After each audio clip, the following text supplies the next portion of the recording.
खबरों में आगे बढ़ेंगे। सुरक्षा बलों के ऑपरेशन से नक्सलियों में खौफ देखने को मिल रहा है। फिर सरकार के सामने गिड़गिड़ाए नक्सली। हथियार इस्तेमाल नहीं करने की गुहार लगाई है तो तेलंगाना के नक्सलियों ने नोट जारी किया है। इस वक्त की बड़ी जानकारी आपको दे रहे हैं। सुरक्षा बलों के ऑपरेशन से नक्सलियों में खौफ, तो फिर सरकार के सामने नक्सली गिड़गिड़ाए हैं। हथियार इस्तेमाल नहीं करने की गुहार लगाई तो तेलंगाना के नक्सलियों ने नोट जारी किया है। इस वक्त की बड़ी और अहम खबर आपको बता रहे हैं। नक्सलियों की गतिविधियों से जुड़ी हुई लगातार सरकार की तरफ से और साथ ही साथ प्रशासन की तरफ से एक्शन लिया जा रहा है नक्सलियों के खिलाफ। और ऐसे में जो डेडलाइन तय की गई है 31 मार्च 2026, उसी के तहत लगातार ताबड़तोड़ एक्शन देखने को मिल रहे हैं। समय कम है और नक्सलियों का खात्मा 31 मार्च 2026 तक करना है। और ऐसे में अब नक्सलियों में बौखलाहट भी देखने को मिल रही है सुरक्षा बलों के एक्शन को देखते हुए, जिसके बाद एक बार फिर नक्सली गिड़गिड़ाते नजर आए।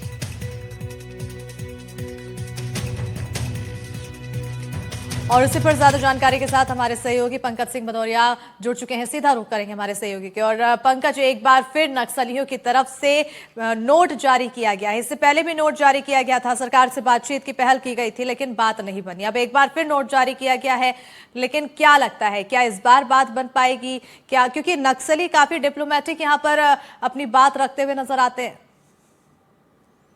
देखिए, इसमें तो अपने दर्शकों को हम बता दें कि लगातार नक्सलियों के ऊपर जो ऑपरेशन चलाए जा रहे हैं, इससे नक्सलियों पर दबाव बढ़ रहा है। और बीते 6 महीना से लगातार नक्सलियों को प्रेस नोट आ रहे हैं। सबसे पहले उड़ीसा से एक प्रेस नोट निकल के आया जो शांति वार्ता के लिए था।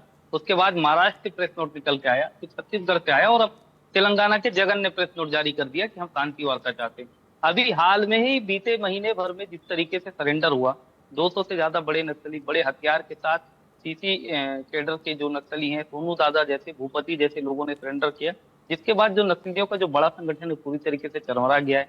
इनका जो नेटवर्क है लाल गढ़ पे जो जितना भी नेटवर्क चलता है, सभी जगह ये बात इन तक एक दूसरे तक पहुंच गई कि सरकार का जो ऑपरेशन है और सरकार की जो नीति है अब अंदर अंदर तक पहुंच गई है। और नक्सली इससे बौखलाहट में और घबराए हुए हैं। अभी आप देख लीजिए कि महाराष्ट्र में ही जो गढ़चिरौली का इलाका पड़ता है, बालाघाट में, वहाँ एक 14 साल की बीजापुर की एक नक्सली सुनीता नाम की, उसने सरेंडर किया अपने हथियार के साथ।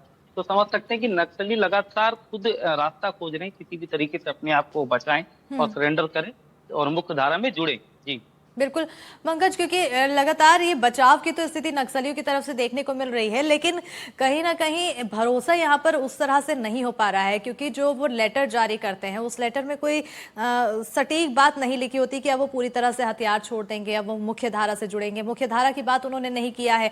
तो मान लो अगर सरकार की तरफ से उनकी तरफ एक सॉफ्ट रुख अपनाया जाता है तो बाद में वो अपनी गतिविधियों या फिर अपनी बातों से पलटते दिखाई दिए तो उसकी गारंटी कौन? बिल्कुल, आप सही कह रही हैं। जैसे कि ये अभी भी जगन का ये जो पत्र आया है, इस पत्र की पहले तो ये जांच होनी चाहिए कि वाकई में नक्सली संगठन सरेंडर चाहता है कि आखिर क्यों सरेंडर करने के लिए इतनी हड़बड़ाहट है उनमें। कोई डिप्लोमेटिक तरीके से कोई नई रणनीति तो नक्सली नहीं बना रहे हैं।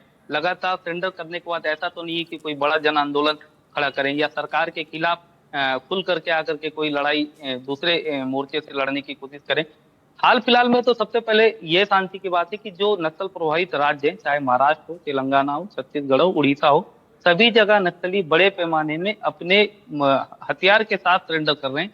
जिन हथियारों को नक्सलियों ने 30 साल से पुलिस जवानों के ऊपर हमले कर करके लूटे, अब वो एक एक करके जमा कर रहे हैं। तो इससे ये बात तो स्मिता साफ तौर पर साबित होती है कि नक्सली पूरी तरीके से बैकफुट में, और ये उनका बहुत बड़ा डाउनफॉल है। जिस तरीके से सरकार ने ये चैलेंज किया था कि 31 मार्च से 2026 तक खत्म कर देंगे, तो बिल्कुल ये साफ लकीर दिखाई दे रही कि नक्सली बुरी कदर टूट रहे हैं और ये खत्म की ओर बढ़ते ही चले जा रहे हैं। बिल्कुल एक खात्मे की ओर बढ़ते हुए नक्सली दिखाई दे रहे हैं। और उससे पहले जो बौखलाहट है वो भी साफ तौर पर दिखाई दे रही है, खौफ है वो भी साफ तौर पर दिखाई दे रहा है। बहुत शुक्रिया तमाम जानकारी देने के लिए पंकज। खबरों में आगे बढ़ेंगे। अगली बड़ी खबर बालाघाट से है, जहां सुरक्षा बलों के हाथ बड़ी कामयाबी लगी है। 14 लाख के इनामी महिला नक्सली का सरेंडर देखने को मिला है। नक्सली सुनीता ने चौरिया कैंप में सरेंडर किया। सुनीता 2022 में नक्सली संगठन से जुड़ी थी और अब सरेंडर यहां पर महिला नक्सली की तरफ से किया गया है। तो बड़ी जानकारी, तस्वीरें आपको दिखा रहे हैं सरेंडर के दौरान की। बालाघाट से ये बड़ी खबर है, जहां सुरक्षा बलों के हाथ ये बड़ी कामयाबी हासिल हुई।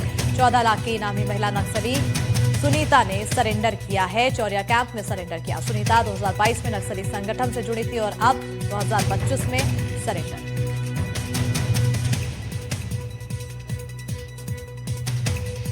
नहीं, ये एसीएम रैंक की महिला है सुनीता, बीजापुर की रहने वाले हैं। ये कल चोरिया चौकी में आई थी और इन्होंने सरेंडर किया है।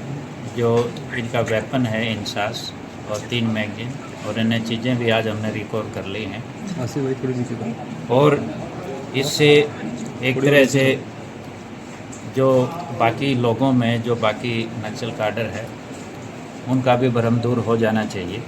किसी को भी किसी तरह की चिंता करने की ज़रूरत नहीं है। जैसे सुनीता ने आगे सरेंडर किया है, ऐसे बाकी लोग भी सरेंडर करें। हम यही अपील करते हैं, पहले भी करते रहे हैं, और वो कहीं भी सरेंडर कर दें, किसी जनप्रतिनिधि के सामने या किसी भी सरकारी विभाग के अधिकारी कर्मचारी के सामने, और सबकी सुरक्षा का ध्यान रखा जाएगा।